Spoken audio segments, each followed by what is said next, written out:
The 22 for survival. The topic du jour. If that sounds interesting to you, stay tuned. Welcome to the podcast where we talk about guns, gunfighting, tactics, ballistics, the right way with Almighty God at the center, biblical, Judeo-Christian values, and real-world first-hand experience. I am blessed to serve you as host. First and foremost, I am a Christian, a follower of God, and a servant of Jesus Christ. Background: military, combat veteran, law enforcement, private security contracting, lifelong hunter, and a bunch of other stuff, bullet points in the show notes. Blessed be the Lord my rock, who trains my hands for war and my fingers for battle. Alright, the 22. Perhaps no other round has as much myth and as much misunderstanding as the 22 long rifle when it comes to survival. Some say it's one of the most deadly rounds in the planet. It bounces around off of bones inside cavities, scrambles brains like eggs. It slices, it dices. It's the Ginsu knife if you're old enough to get that reference. It's a sham wow of the survival world if you're a little bit younger. Some may have the opinion that a real man would not stoop as low, but that have only ever shot other things. I think, what's the point of this little tiny pea shooter? It's barely above a BB gun. Well, before I get into my opinions and my thoughts on the 22, I wanted to read you some passages from Cartridges of the World, a gift from a patron. Thank you. Information available indicates that the 22 long rifle was developed by the J. Stephen Arms and Tool Company in 1887. It is a 22 long case with a 5-grain black powder charge, like with a graduation similar to what we would now call quadruple F grain, and a 40-grain bullet instead of the original 29-grain. The Peters Cartridge Co. is supposed to have first manufactured it, specifically for Stevens. If this is true, then why does the 1888 Stevens catalog refer to UMC 22 caliber long rimfire rifle cartridge? This would be a gross ingratitude at best. The 1888 catalog lists number 1, 2, 9, and 10 model break-open rifles as available in the new cartridge with increased rifling twist. The new model pocket or bicycle rifle also chambered it. Going to skip ahead here a little bit. Remington introduced the first high-velocity type in 1930. We're talking about smokeless powder. High-velocity 22 long rifle. The 40-grain solid and the 36-grain to 38-grain hollow point bullet have been available for many years. The original case was not crimped, a feature that finally appeared in 1900. Alright, let's go to their general comments. The 22 long rifle is the most popular match cartridge in existence, and also the most widely used small game and varmint cartridge. The high velocity hollow point is the best field load and will do a good job on rabbit-sized animals out to 75 yards. Beyond that, it is unreliable. The long rifle is a great favorite of poachers for killing game out of season with close-up headshots. The modest report does not alarm or alert passerby or officials. At close range, the high-velocity load with the solid lead bullet will penetrate 6 inches of soft pine board and has a maximum range of nearly 2 miles. Humans shot with the 22 long rifle often show little immediate distress, survive without complication for several days, then die very suddenly. This is mentioned because many individuals regard 22 rimfires as playthings not powerful enough to be dangerous. Careless shooting with the 22 rimfire has probably led to the closure of more areas to hunting and caused more trouble than any other cartridge. Use your head and be careful. There's also a 22 long rifle shot cartridge loaded by most companies and useful mostly for rat and other pest control. Okay, so that's cartridges of the world. Before you get mad at me. Now let me start by saying I love the 22. I love it mostly for training. I love it for training the fundamentals. Rifle fundamentals, handgun fundamentals, the ability for high volume, affordable practice. I shoot a lot of 22. I have shot a lot of things with a 22. I've shot a lot of animals with a 22. As military and law enforcement, private security contracting goes, as you might imagine, I've never been issued a 22 for fighting purposes, so I can't speak to that. I have seen somebody almost die from getting shot with a 22. It's a serious, deadly weapon. That said, I would kind of concur with what they said. You could argue about a few yards here or there, but yeah, it's good and reliable for hunting small game out to 75 yards. Of course it can kill farther than that. We're talking about reliability. It's certainly deadly. It certainly can kill a person. The reliable, though. Reliably. That's the big question mark. Right? Somebody could slip on icy stairs, just a few feet down. A set of 4 or 5 stairs. They could trip just right, fly up into the air, come down just right on their head, and it could kill them. But if you ran that same thing and 100 people tripped, most of them are not going to die or even be seriously injured. So it's possible for the 22 to kill immediately. It absolutely is possible. I don't think you can say that it does that reliably. It's possible for somebody to slip on a few stairs and be killed. But not often, not reliably. And that's kind of the thing. Is it deadly? Yeah, absolutely. Is it a reliable stopper? I would say no, it is not. At least not if you're going like round per round. It's absolutely deadly. It's not a 308. It's not a 223, which is an intermediate rifle caliber. It's not even a 9mm. No matter how much you want it to be, no matter how much mental gymnastics you have to jump through, it's not a 9mm. Police departments are always looking on ways to save money. If the 22 is just as good as 9mm, we're also looking at ways to cut training. It's easier to shoot. If it were just as good as, we'd be issuing 22s to every police officer. Because if it's just as deadly, it's cheaper and it's easier to shoot. Why would you even have anything else? Well, because it's not. Let's be real here. Now, I'm not saying it's not capable. I love my wife, right? I'm not setting her up for failure. My wife's CCW gun is a 22. Because she will train with it. She practices with it. It's very shootable. She can get a lot of rounds off quickly. And she enjoys shooting it, which means she's going to shoot it more. And I'm a realist. Like, for my wife to get out there, most of the times when I get out and train, we live on a range. Have a range in our yard. I'm very blessed. Would I like for her to come out and shoot with me all the time with, full-size combat handgun and 9mm or 45? I would, but that's not realistic. I would much, much rather her have a 22 than nothing. That doesn't mean it's just as good as 9mm or 45 or 5.56, right? It's not, and I'm not going to pretend that it is, and I'm not going to set you up for failure and tell you that it is. If that's what you have, yeah, it's a lot better than nothing. It's certainly a deadly defensive tool. And there's a difference between deadly and effective. Like that thing, you could shoot somebody and they die 3 days later.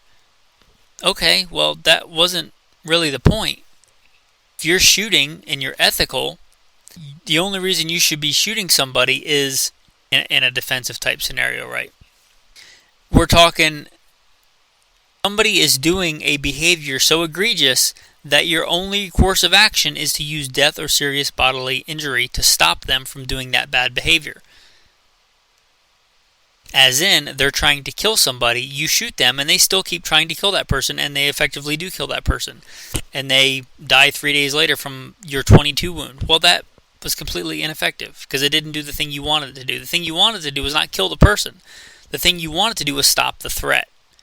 So there's a difference, right?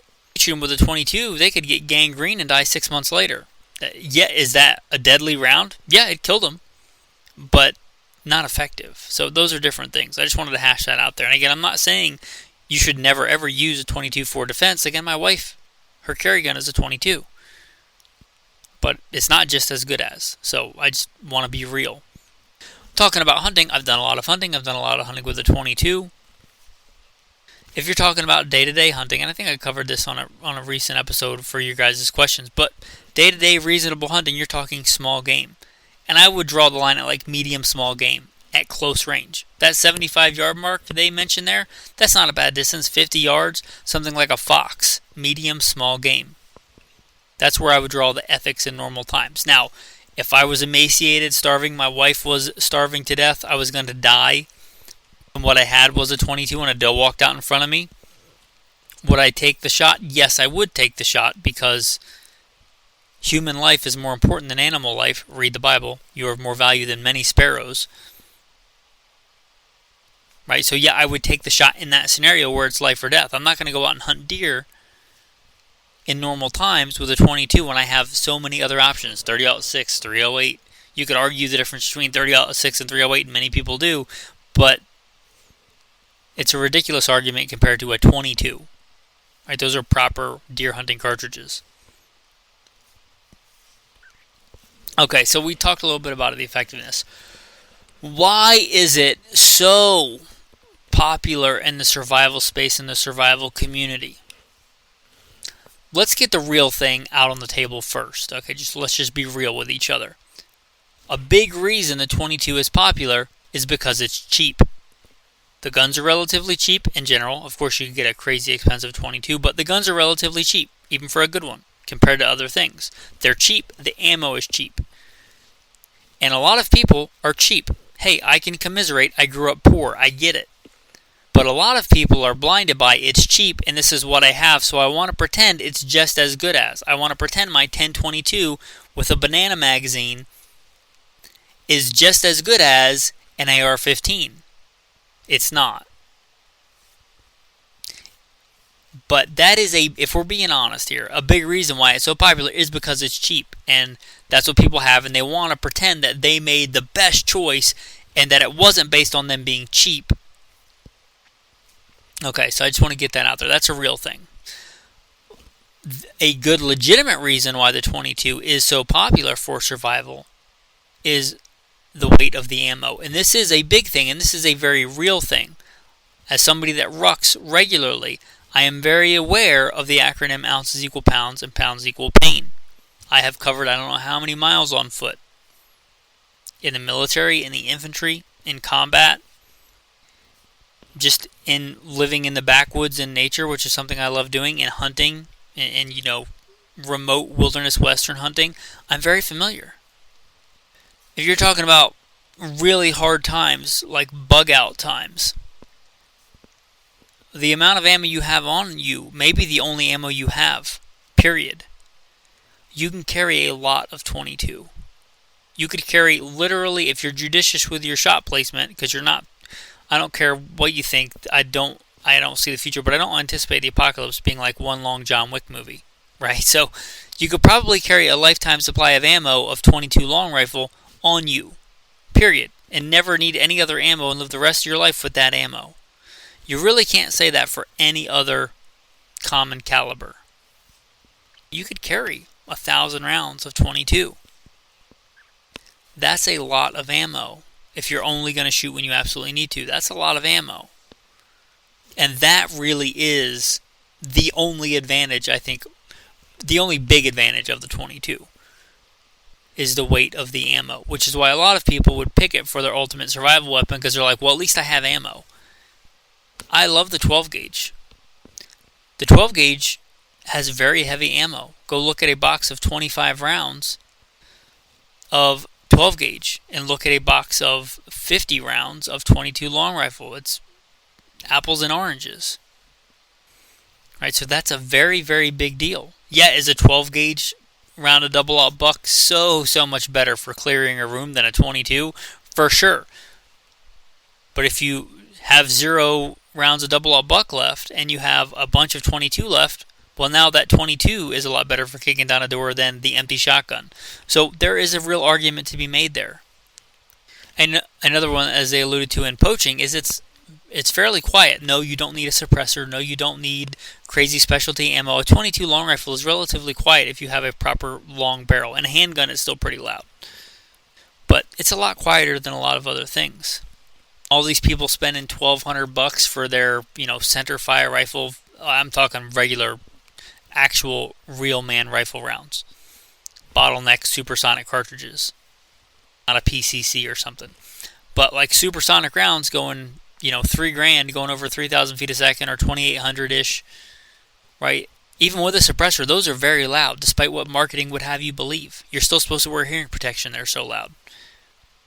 So they're still loud, even with a suppressor. 22 can be pretty quiet without a suppressor if you know what you're doing. So yeah, that report in a non-permissive environment, you might argue that's an advantage or not. There are some other advantages, right? It's easy to learn, easy to train with. And here's a big one. If you are limited on funds, a 22 that you train with all the time and you're really good with, that's a lot better than the 308 battle rifle that you can't afford to buy, so you never bought one, and you never went to a training class with it, and you never went to the range with it because you can't afford to shoot it, or you zeroed your rifle and you shot 10 rounds through it, and you only go to the range with it once or twice a year when all your buddies are together because you want to look cool because you have your 308 battle rifle, and you don't ever train with it. You don't ever run and gun with it. You don't ever do any high-volume training with it. You're better off with a 22 that you will actually shoot and train with. Is it as effective as a 308? No, not even close. It's not. I'm not even going to pretend that it's anywhere near that. But the rifle that you can get fast first, second, third round hits with is way better than the rifle that you can't. A good, fast, solid, hit and repeated quick succession hits with a 22 is better than the gun that you barely know how to load in regular times, let alone when you're getting shot at, because you never shoot it. So the affordability of training is a real thing. Okay, so on the 22 as the survival weapon, is it my go-to survival weapon? No, it's not. It's not my first or second choice, or even third choice, actually. For as far as platform and caliber go, it's not. And I've talked about that before. This is not a time to discuss what that is. But, and I've said if there's no other caveats, I would pick this or I would pick this. But if you give me a couple of caveats, I would pick the 22. So where do I consider it for me? I consider it an important part of a battery and a survival battery if certain criteria are met. If I have to go long distance on foot without resupply, right? If I'm traveling hundreds of miles from home and the balloon goes up and I have to walk hundreds of miles, who knows how long that's going to take, the 22 is not a bad choice for that because I can carry quite a bit of ammo. If my whole scenario is I have to cover a really, really long way on foot, well, then the 22 starts to make sense. If you said I have to leave everything behind and I have no idea if I'm ever going to get any other ammo and I can only take what I can carry, well, again, I can carry a lot of ammo for the 22. And there is definitely something to be said for that. So that's where I think it fits in. It may, for you, fit in somewhere else. I don't want to get too much in the weeds on different ammo and different, this rifle versus that rifle, or handguns and semi-auto versus revolver on this episode. We'll probably do some more content. One of the reasons I'm doing this is because I've done so much lately on the shotgun for survival. There's two big camps, I think, in the survival. Well, there's a couple. There's I'm just going to have a battle rifle. I think my M14 is the best thing ever made, and that's my apocalypse gun, and it weighs 2 tons and is pretty quickly abandoned by the U.S. military. But I think it's the best, and I'm there's that crowd, and then there's a crowd that's like, the shotgun is super versatile, super flexible, it can do all kinds of stuff. Flexibility is probably a good thing. There's the guys that are like, my 22 will take out elephants, and that's my only thing. So I want to cover all those camps, right? Hopefully you'll be getting some more content on the 22. God willing, in the future. Again, if you're picking it, I'm not saying you're wrong. There are some really good reasons why it is a popular choice for a survival gun. And if we're not talking about the one gun solution, if we're talking about having a basic battery, yeah, I definitely think a 22 rifle and a 22 handgun belong in a basic battery. And I think that's probably a good place to wrap up. Your tactical verse of the day, it's a good one, it's a short one, it's a classic one, it's a beautiful one. Jesus said to him, I am the way, the truth, and the life. No one comes to the Father except through me. You ever want to know the truth? You ever feel like you need truth? Jesus is the truth. If you ever feel lost, you've gotten off the path, or you've never been on the path, you're just lost in life. What's the right way? What should I do? Jesus is the way. Get to know him. He will solve those problems. Thanks for listening, and have a blessed day.